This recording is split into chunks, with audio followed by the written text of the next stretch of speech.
¿Qué tal, amigos? Una vez más estamos con ustedes en un episodio de Me Gustaría Saber. Me encuentro en la compañía del pastor Esteban Bor, director y también orador principal de este ministerio de Zoom TV Latino. Pastor Bor, bienvenido. Gracias, Daniel. Es un placer estar aquí en uno de mis programas favoritos. Igual para mí, es un gusto poder estudiar la Biblia juntos. Yo soy Daniel Miranda, pastor asociado de la Iglesia Central de Fresno, y estamos muy contentos de poder estar aquí con ustedes. Hemos comenzado una nueva pila de preguntas y en el episodio pasado estuvimos hablando acerca de finanzas. Hoy vamos a continuar hablando al respecto y otras preguntas más, pero antes de hacerlo quisiéramos recordarles que si usted desea participar de este programa con sus preguntas, puede hacerlo enviándolas a la siguiente dirección de correo electrónico: tv@zoomtv.org, tv@zoomtv.org. Bueno, el tiempo es oro, como dicen, así que vayamos directo a las preguntas. Pastor Esteban Bor, por favor, nos dirige en oración. Cómo no, oremos. Nuestro Padre y nuestro Dios, te damos gracias por tus múltiples bendiciones.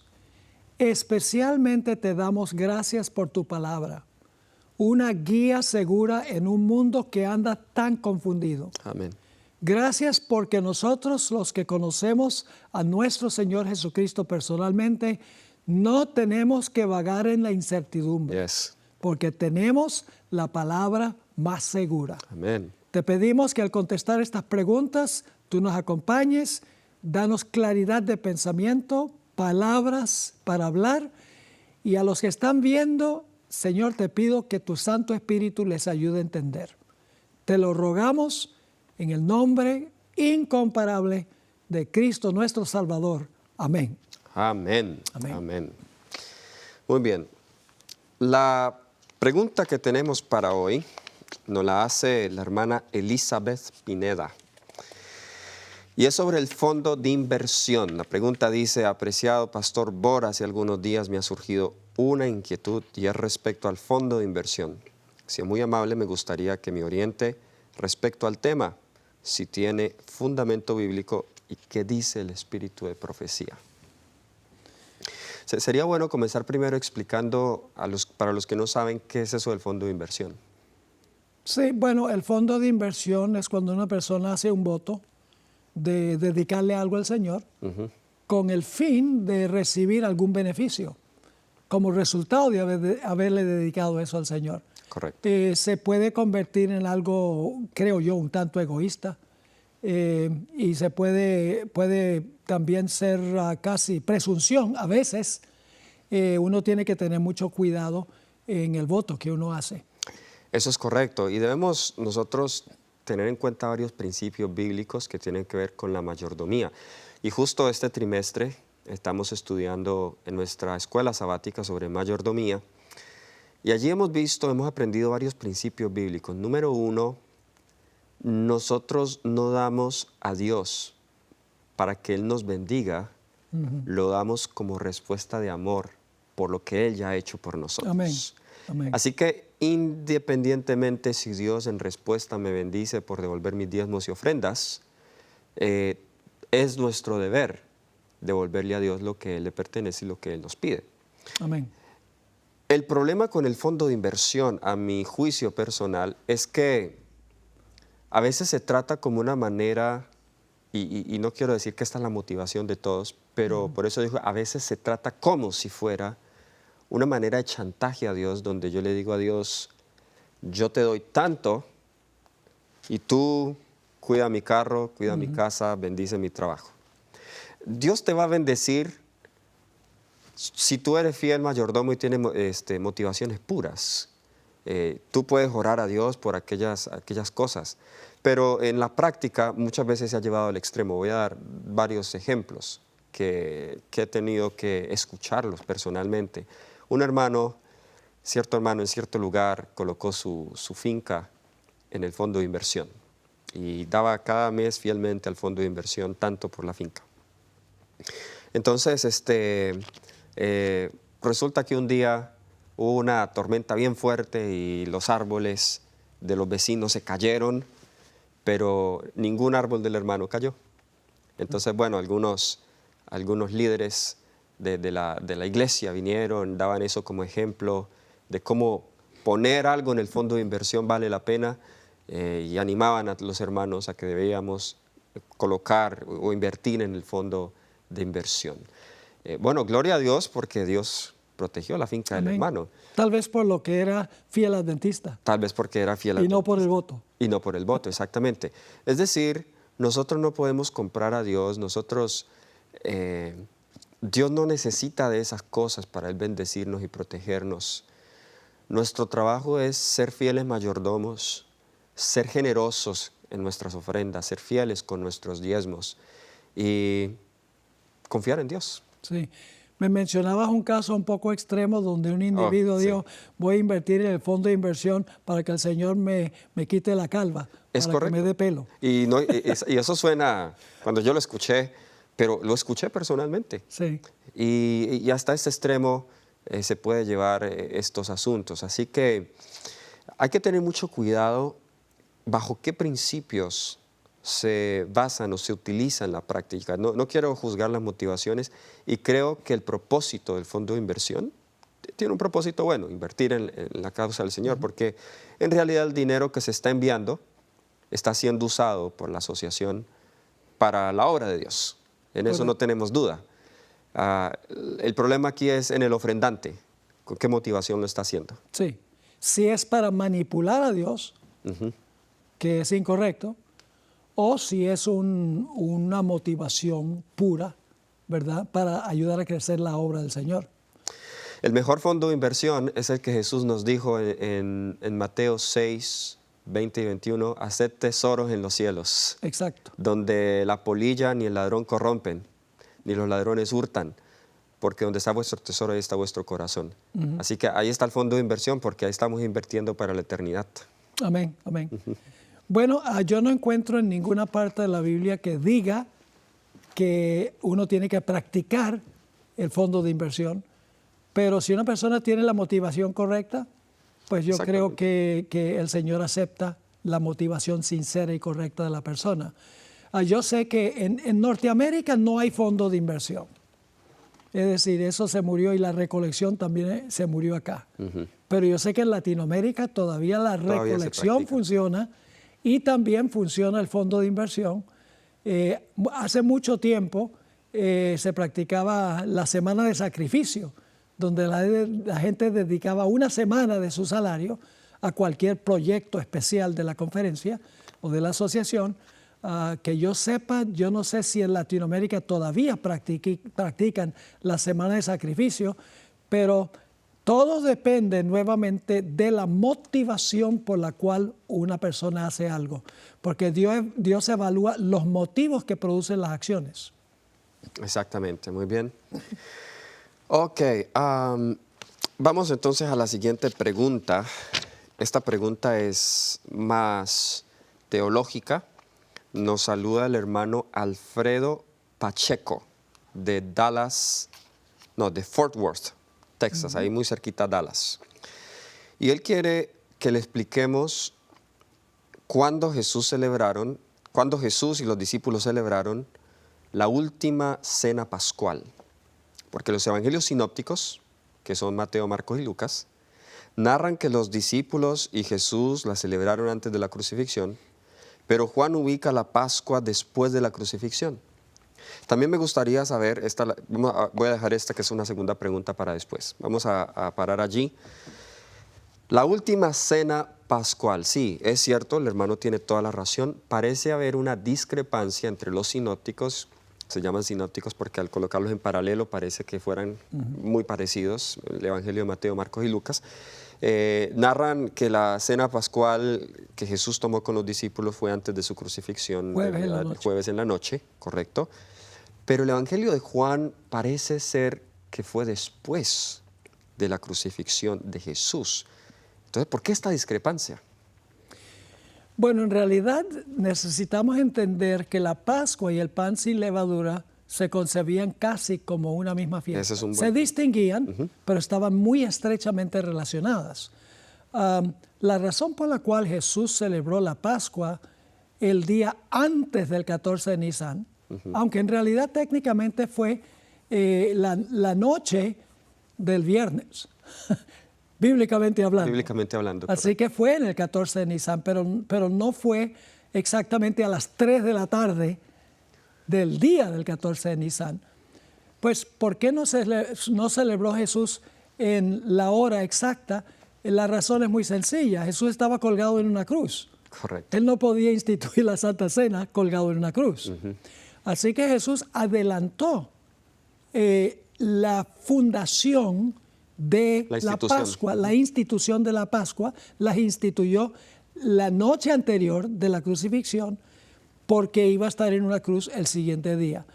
Y además de eso, la Santa Cena en realidad está relacionada con la Pascua, pero es el cumplimiento de la Pascua. Es correcto. Así que no hay ninguna evidencia de que hay que celebrar la Santa Cena el día 14 de Nisan.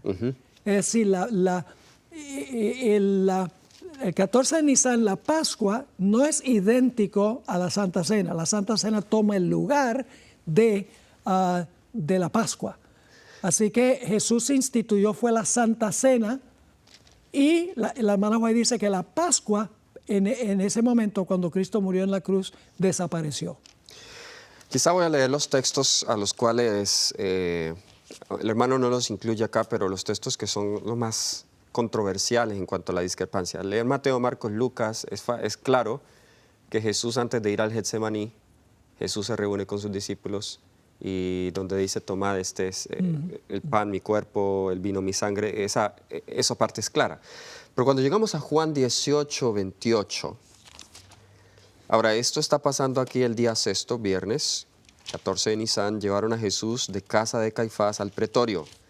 Era de mañana y ellos no entraban en el pretorio, o sea, los judíos, para no contaminarse y así poder comer la Pascua. ¿Ok? Ahora, la Pascua se comía normalmente en la tarde-noche del 14. O sea, la Pascua en realidad, la ceremonia de la Pascua era el matar, sacrificar el Cordero Pascual. Eso era la Pascua. Correcto. Ya la fiesta de los panes sin levadura, en la fiesta de los panes sin levadura, pues se comía pan sin levadura, pero se comía también el Cordero Pascual, como Correcto. parte de la cena. ¿Okay? Ahora, que era después de la puesta del sol. Que era después de la puesta del sol. Del 14 de del Nisan. 14 de o sea, Nisan. era la noche del 15 de Nisan. Exactamente. Ahora, cuando vamos a Juan 19, 14, Juan 19, 14 dice, era la preparación de la Pascua, y como las horas sexta, entonces dijo a los judíos, he aquí vuestro rey. Aquí ya estamos a la hora sexta, de nuevo dice, es preparación de la Pascua. Cordero Pascual debía morir entre las 2 tardes. Jesús murió entre las 2 tardes a las 3 de la tarde. Vamos a leer ese texto en Éxodo 12, 6. Adelante, pastor. Donde dice, Éxodo 12, 6, y lo guardaréis, el animal, lo guardaréis hasta el día 14 de este mes y lo inmolará toda la congregación del pueblo de Israel entre las 2 tardes. Entre las 2 tardes. Y se consideraba las 2 tardes, la hora del sacrificio de la tarde, el mediodía y la puesta del sol, las 2 tardes y la mitad entre las 2 tardes sería las 3 Correcto. de la tarde, que fue la hora en que Jesús fue sacrificado. Ahora, en el versículo 31 de Juan 19, aquí ya Jesús había muerto. Entonces los judíos, por cuanto era la preparación de la Pascua a fin de que los cuerpos no quedasen en la cruz en el día de reposo, pues aquel día de reposo era de gran solemnidad, rogaron a Pilato que se le quebrasen las piernas y fuesen quitados. Entonces aquí está la pregunta, ya Jesús como Cordero Pascual murió, pero aún ellos seguían preparándose para la Pascua. Para comer la Pascua. Exactamente. Con el pan sin levadura, después de la puesta del sol, en la noche. En la noche. Y por eso es que se relaciona muy estrechamente la Pascua con pan sin levadura. Porque, y están relacionadas 2 fiestas judías con esto también. La Pascua se celebró el 14 de Nisan, que representa la muerte del Cordero. La muerte del Cordero. El pan sin levadura era el día 15 de Nisan y no tenía levadura porque la levadura es señal del pecado. El pecado. Y Jesús, cuando se puso el sol, ya estaba en el sepulcro. Y su cuerpo, como no tenía pecado, no vio corrupción. Correcto.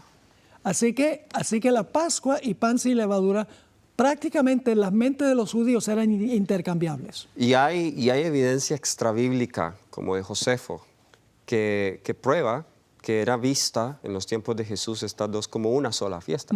De hecho, desde el Antiguo Testamento lo que era Pascua, pan sin levadura y la fiesta de las primicias eran vistas como una sola celebración, donde debían ir. En realidad habían 3 momentos, aunque eran 7 fiestas, solamente esas 7 fiestas se celebraban en 3 momentos del año. Las 3 primeras en una sola, Correcto. la del Pentecostés solita, 50 días después, y luego las últimas 3, la de las trompetas, el día de expiación y los tabernáculos, esa era la más larga, se celebraba a final de año.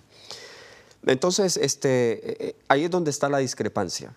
La Pascua, la fiesta de la Pascua era la muerte del Cordero, pero la cena de la Pascua era la fiesta de los panes sin levadura. Correcto. Y cuando ellos comieron el pan sin levadura, lo que representaba el pan sin levadura estaba descansando en el sepulcro. Exactamente, así es. Sí, ok. Muy bien, la otra pregunta. Me alegro mucho que el hermano haya hecho esta pregunta. Y de pronto el pastor Bor, no sé si usted está en el contexto de lo que está sucediendo ahora en Latinoamérica con Daisy Escalante. Esa es la siguiente pregunta. Quiero saber qué cree la Iglesia Adventista respecto al ministerio de Daisy Escalante. Bueno, Daisy Escalante, déjeme recordar el año, creo que aproximadamente fue el año 2018. A mí me llega un audio a mi teléfono de Daisy Escalante. Un hermano me la envía, el hermano me la envía para saber mi opinión. Me dice, mira, aquí hay una mujer, ella dice tener sueños y visiones y suena mucho como Ellen White. ¿Usted cree que ella sea profeta de Dios? De hecho, ella asevera ser o continuar el ministerio de Ellen White. Y cuando uno la escucha hablar, pues utiliza muchas expresiones de Ellen White cuando ella profetiza. Entonces en ese audio decía cosas muy ciertas: el tiempo se está acabando, debemos prepararnos, reconsiderar nuestras vidas, llama a las mujeres a que sean más castas en la forma de vestir, a regresar al plan original de Dios en la alimentación. Y hasta ese momento llegó, bueno, si ella quitara las visiones a un lado, esto sería un lindo mensaje. Pero luego al final del audio, ella dice, Dios me mostró que ya el juicio había comenzado de los vivos y que ya algunas personas ya están siendo selladas, y me dijo el nombre de esas personas, pero no lo voy a decir. Entonces yo dije, no, ya esto va por No otro mencionó lado. los nombres. No mencionó los nombres, pero dijo que Dios le mostró cuáles eran los nombres. Bien, a raíz de esa visión, y ella tiene sus visiones ahí en YouTube y todo, pues en Latinoamérica, de México para abajo, pues Daisy Escalante está teniendo muchos seguidores. De hecho, ella está escribiendo libros, y hace poco alguien me mandó, le voy a leer acá, muy similares a los de Ellen White. Por ejemplo, se llama, Daisy Escalante dice, Testimonios 2017, edición 1.10. O sea, ella está sacando sus propios testimonios, así como lo sacaba Ellen White. Y muchas personas, cuando ven esto y ven que el mensaje es tan creíble, pues dicen que como Dios va a derramar su Santo Espíritu sobre toda carne, vuestros hijos, vuestras hijas profetizarán, pues que Ellen White no es la única profeta, pero que hay lugar para personas como Daisy Escalante que se levanten y profeticen. ¿Cuál es su pensamiento al respecto? Bueno, mi pensamiento es muy sencillo, y es que hay que probar los profetas Correcto. para ver si en realidad está en armonía con la Sagrada Escritura, porque los profetas están sujetos a los profetas, según la Biblia. Hay que comparar lo que ella dice a la ley y el testimonio. Y si ella dice algunas cosas que son problemáticas, la hermana White dice que no podemos saber cuándo se va a cerrar la puerta de la gracia, y mucho menos nombres específicos de personas que ya su nombre ha pasado por el juicio de los vivos. Así que hay que evaluar el fruto de su trabajo su concepto de Jesús, si enseña que Jesús es venido en carne y si sus predicciones se cumplen, todas las pruebas que se usan para determinar si un profeta es verdadero o no, se le tienen que aplicar a ella. Y si ella dice cosas que no están en armonía con la palabra, entonces no se puede aceptar como verdadero profeta. Así es. Pero tenemos suficiente luz Exactamente. en la Biblia y en los escritos de la hermana White, porque ella repite, yo he escuchado algunos de los testimonios de ella básicamente repite lo que la hermana White dice, Correcto. con ciertos detalles como el que tú mencionaste sobre el cierre de la gracia, que la hermana White no menciona, y habla así con una voz así pasita, como si uno estuviera oyendo, como uno se imagina la voz de Elena G. de White. Así que, hermanos y hermanas, obedezcamos la luz que ha sido dada. Amén.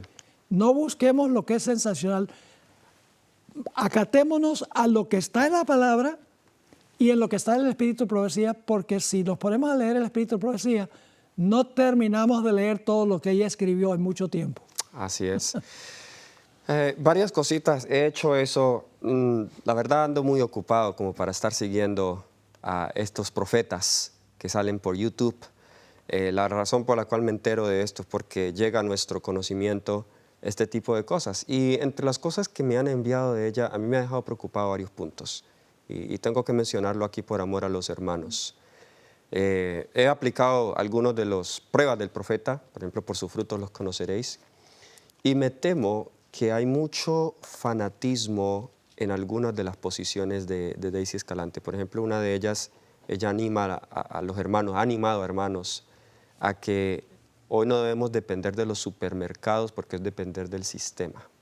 Se ha tomado lo de la salida al campo de una manera radical y tengo entendido que ella todavía no vive en el campo.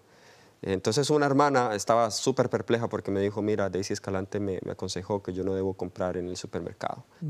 Entonces ella justo la estaba llamando y ella le contestó y ella escuchó que ella estaba en la registradora comprando. Entonces, esas cositas a mí me prenden alarmas. Sí. Porque ni siquiera la sierva del Señor fue así. La Biblia ni el Espíritu de Profecía apoya esas posiciones radicales al respecto y nosotros debemos tener mucho cuidado. A mí me preocupa mucho, hermanos, que con tanta luz, a ver, Ellen White tuvo un ministerio de 70 años, escribió miles y miles de páginas en periódicos, manuscritos, cartas, libros y aún así no están satisfechos con eso y están buscando luz donde no deberían buscarla. Exacto. Quedémonos con lo que ya Dios nos ha revelado, la Biblia y el Espíritu de Profecía. Evitémonos ser engañados. Muchos falsos Cristos, falsos profetas se levantarían, dice las Sagradas Escrituras. Sí. Otro individuo que se considera que es profeta es uno que se llama Ernie Knoll. Oh, sí. Tal vez ha oído hablar de Ernie Knoll. Sí. Pero comparando lo que él dice, no hay que devolverle el diezmo a la organización, dice él, porque están usándolo mal. Ya uno se da cuenta que ahí está contrariando lo que claramente enseña la Biblia y el Espíritu de Profecía. Entonces, por eso yo digo que hay que evaluarlos a la ley y al testimonio. Si no hablan conforme de esto, es porque no les ha amanecido. Toda cosa, no solamente personas que profesan ser profetas, sino todo lo que hay en el mundo, debemos probarlo por lo que dice la palabra de Dios. Amén. Pero para eso tenemos que conocer la palabra de Dios. Amén, así es. Porque en el monte de la tentación Jesús no le dijo a Satanás, mira, a mí me parece. No, el Señor Jesucristo enseguida, inmediatamente le contestó a Satanás, escrito está. Nosotros debemos vivir por toda palabra que sale de la boca de Dios, pero para eso tenemos que conocer las Escrituras, para entonces sacarle en cara a Satanás las Escrituras, que nosotros vivimos es por la palabra. Así es. Estamos viviendo en un zarandeo, ¿sabe? Me parece que ahora el zarandeo aquí en Norteamérica tiene otro matiz distinto, pero el zarandeo que yo estoy ahora viendo en los países de habla hispana me está preocupando mucho porque ahora con la proliferación de YouTube y las redes sociales, la gente y los hermanos tienen acceso a cualquier tipo de cosas. Muchos no saben cómo filtrar y hay todo tipo de ideas, incluso cosas antiguas que están resurgiendo, como la de Ernie Knoll, que hay de nuevo, aunque eso pasó hace muchos años, hay personas que de nuevo están resurgiendo, sacando sus profecías y pues diciendo que él es profeta de Dios, cuando practicó el engaño y se inventaba historias para hacer creer a los hermanos que Dios lo dirigía y ese tipo de cosas. Así que debemos tener mucho cuidado con eso, hermanos. A la ley y al testimonio, si no dijeren conforme a eso es porque no les ha amanecido. Sí, y hay un individuo cuyo nombre no voy a mencionar en el aire, muy influyente, no es parte de la organización, que cada rato vive estableciendo fechas para diferentes eventos proféticos. Cierre de la gracia, Sí.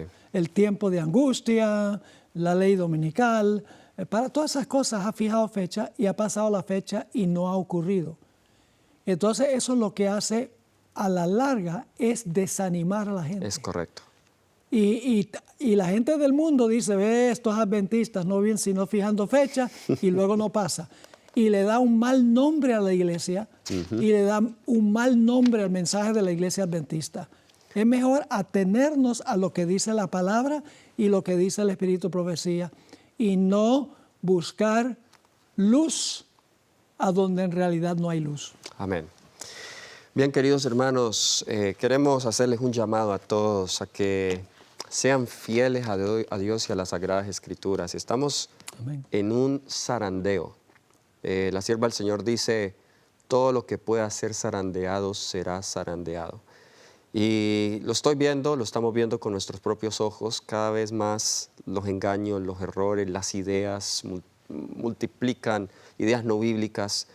Gracias por enviar sus preguntas porque nos permiten a través de este programa poder buscar respuesta. No pretendemos tener toda la verdad, pero algo que sí es claro es que nosotros, los que salimos en este programa, tratamos de ceñirnos a lo que dice la palabra, en lo más mínimo.